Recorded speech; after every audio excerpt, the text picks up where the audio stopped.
Jama'a assalamu alaikum, barkanku da zuwa wannan channel ta Skill Practice Hausa.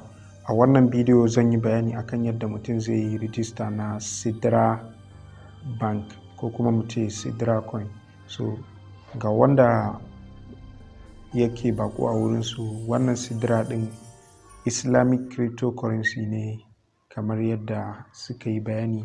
Za ku iya zuwa white paper nasu don ganin ƙarin bayani akan haka, amma dai a takaice shine wannan an creating din shi ne don ya warware waɗansu matsaloli da suka shafi shari'o'i na addini na musulunci, kamar al'amarin da ya shafi damfara da kuma irin caca da sauransu.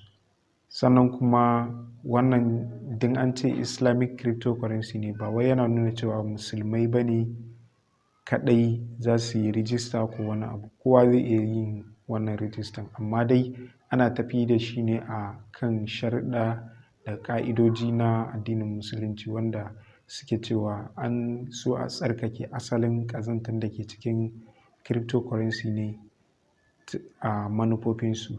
So mutum zai samu ƙarin bayani sosai, sannan kuma zan sanya link na white paper ɗinsu kasantuwar baya a cikin app ɗin a description na wannan bidiyon. Sannan kuma wannan link ɗin da muke gani a nan wurin, link na registration ɗin za ka iya duba shi a description box na wannan bidiyon da sauran videos na Sidra. So za mu je kai tsaye. Idan za ka yi rijista, za ka zo ka taɓa wannan link ɗin kamar haka. So sai mu je mu jira shi.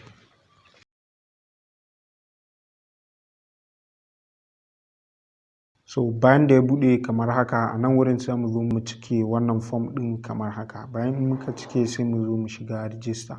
So da farko muna da first name, za mu zo mu rubuta. Sai a nan wurin za mu zo mu rubuta sunan baba, surname. Sai mu zo mu rubuta email address a nan ƙasa.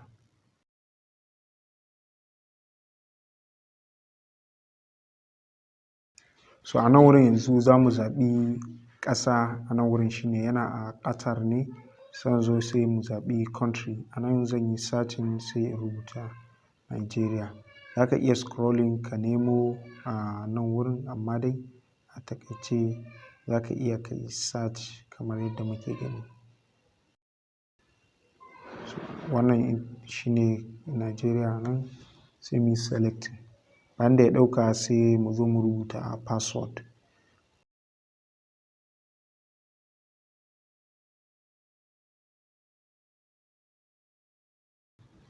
So a nan wurin yanzu na yi creating wannan password ɗin kuma na yi confirming ɗin shi a nan na biyu.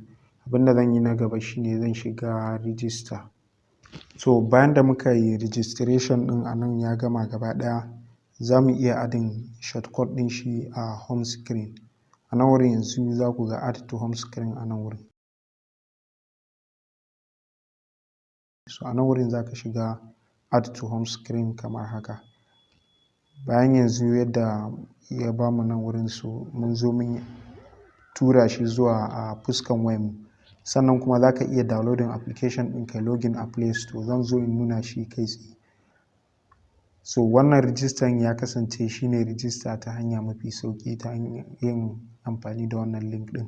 Zai iya yiwuwa ya kasance su yi updating application ɗin registration ɗin ta yadda ya kasance dole sai ta cikin app ɗinsu za ka yi rijista. Kana yin clicking link ɗin zai kai ka direct ka yi downloading application a Play Store, ko kuma ya kasance kai tsaye bayan ka gama registration sai ka yi downloading. Sannan kuma da kwai verification da zai iya yiwuwa ya kasance sai sun yi ma kafin ya kasance ka gama registration ɗin nan na irin na Google reCAPTCHA. So wannan dole ne ya kasance ka bi steps ɗin ka yi rijistan. Idan ka yi amfani da wannan link ɗin zai kasance shine mafi sauƙi, kasantuwar link ne wanda yake tun farkon fara buɗe Sidra Coin ɗin ya kasance na yi generating wannan link ɗin. Wannan mining ɗin yana tsayawa duk bayan 24 hours. Idan ka zo ka yi danna wannan mining ɗin, za ga awannin da ya rage ma a nan sama suna reading. Da ya kai ya tsaya zuwa gobe za ka zo ka ƙara buɗe shi. So bayan da muka gama registration ya wuce ya yi auto download a Play Store. A nan wurin yanzu ya gama downloading. So za mu zo mu shiga open kamar haka.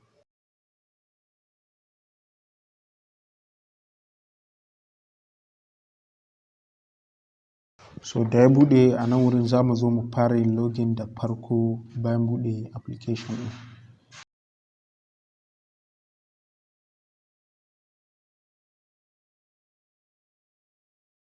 Sannan za mu zo mu rubuta password.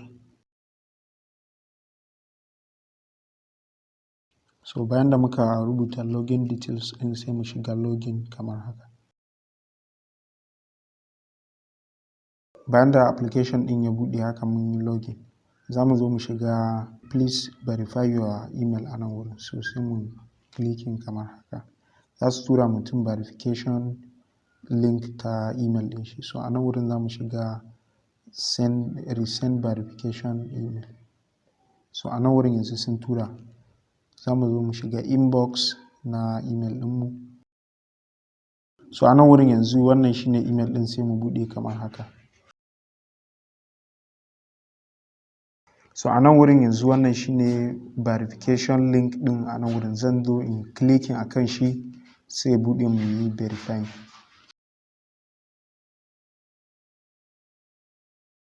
So a nan wurin za mu iya duba verification ɗinmu idan ya yi, za ku ga sun yi ticking a nan ta cikin profile. So a nan wurin wannan shine yake nuna cewa verification ɗin email ɗin nan ya yi. So sai mu dawo home.